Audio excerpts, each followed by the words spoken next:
আগুন আতঙ্কে দিন কাটছে লস অ্যাঞ্জেলেসের বাসিন্দাদের। এ আতঙ্ক আরও বাড়িয়ে দিচ্ছে মোবাইল ফোনে আসা বাধ্যতামূলক নিরাপদ স্থানে সরে যেতে প্রস্তুত থাকার সতর্কবার্তা।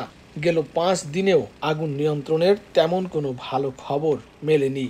উল্টো নতুন করে আবারও ঝোড়ো বাতাসের পূর্বাভাস শঙ্কায় ফেলেছে সবাইকে।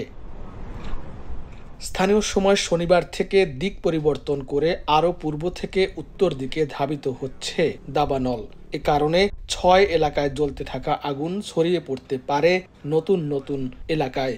গেল কয়েকদিনে বেশ কয়েকজনের মৃত্যু হয়েছে। আগুনে পুড়ে গেছে 10,000-এরও বেশি অবকাঠামো।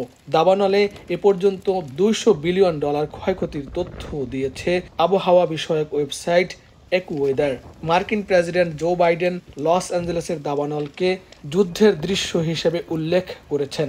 শনিবার এক ভাষণে আগামী সপ্তাহের শুরু পর্যন্ত ঝোড়ো বাতাস নিয়ে সবাইকে সতর্ক থাকার আহ্বান জানান বিদায়ী এই প্রেসিডেন্ট।